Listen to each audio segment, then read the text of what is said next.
If I were to ask you how long it takes to climb Mount Everest, you would probably say around 1 to 2 weeks. At least that's the common answer I get when I ask my friends about it when I was making the script for this video.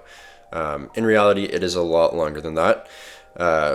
For the average person, summiting Mount Everest seems like one of the hardest achievements a human can accomplish. To people on TikTok and Instagram, it's more of an overpriced endurance trip than an adventure.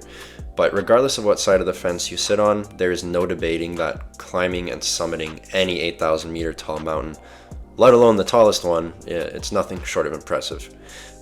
There's definitely a lot of misconceptions out there regarding the logistics of an Everest climb. So for example, like I said, you would say 1 to 2 weeks to climb to the top. In reality, it takes about 2 months. Some expeditions go even longer, up to 10 to 12 weeks. And that does not include all the prep that you need to put in, because the average person cannot just throw on some snow pants, a jacket, grab some hiking boots, and decide that they're going to climb Mount Everest. It does not work that way. And spending two full months on a mountain that is constantly trying to find ways to kill you, yeah, it takes some balls. So let's get into this and talk about just how hard it is to get to the top and what you got to put in to get there. I like that. That's great. So, climbing Everest. Most expeditions kick off in April and May. That's basically the 2-month window where most climbers actually do attempt to summit Everest. And the reason why is because I guess that's when there's favorable weather. As you can imagine, in the Himalayas or any mountain range, weather is always very unpredictable, especially in the Himalayas with all those big, tall 8,000 meter plus mountains. Blizzards, avalanche, anything can really happen and kind of take you down. So it's important that you time it right during a time of year where it's more predictable, at least. In this case, it is April and May. So if you're planning on climbing Mount Everest, that's when you'd be going. That can pose issues in of itself. As you can imagine, because it's such a short period of time, you only have a 2-month window.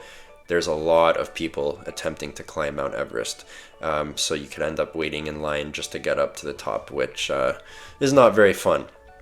But the most important thing when climbing Mount Everest, or really any mountain for that matter, is acclimatization. What this is your body adjusting to the lack of oxygen. Now, as you increase your altitude, oxygen levels drop naturally, which means your body has less oxygen to take in, and this can lead to altitude sickness, which is as nasty as it sounds.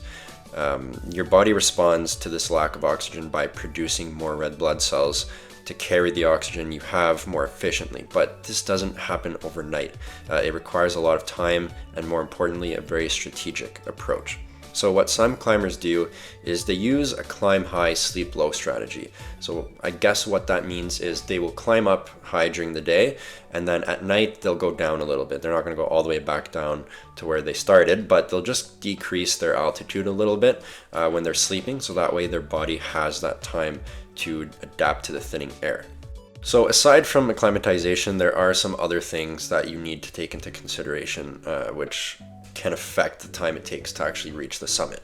Number one is the terrain. It's treacherous.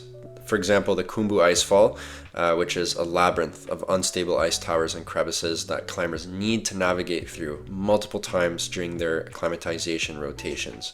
And safety here is very important, because otherwise it can be very fatal, and is fatal, unfortunately, for a lot of people who do perish while attempting to summit Everest. Next, there is the issue of crowding.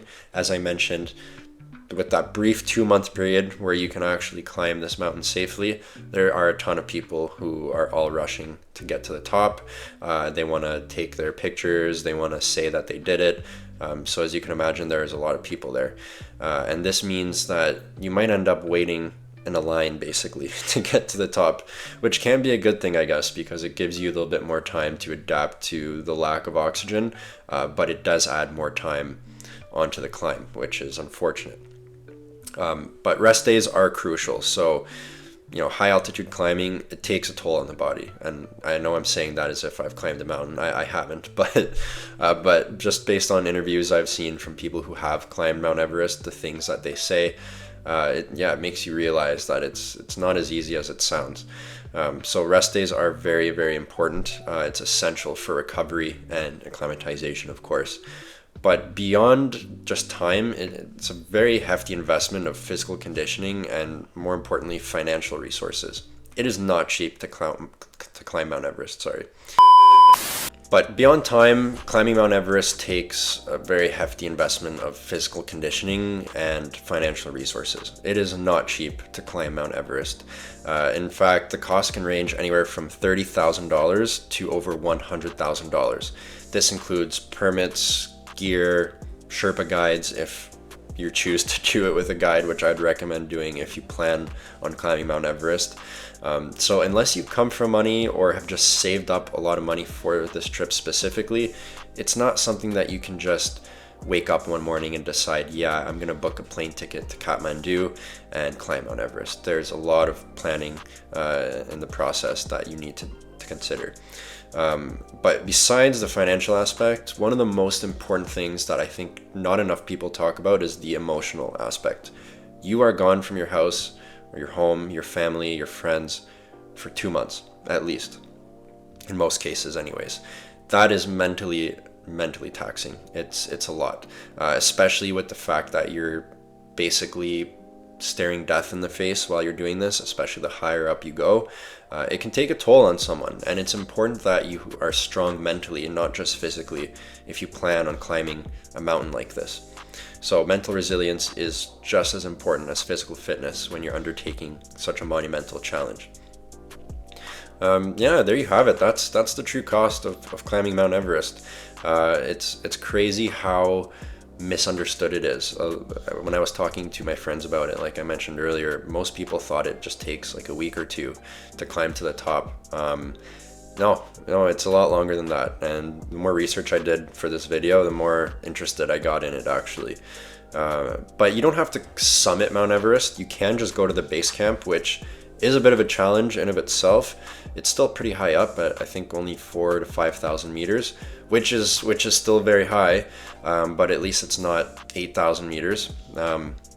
So a lot of people will just kind of climb to base camp and say that they climb Mount Everest, which isn't wrong, isn't right, but summiting Mount Everest is where the real challenge is, although that's not to take any credit away from people who've climbed to base camp. It's very impressive and something I'd want to do myself one day. But yeah, thanks for watching.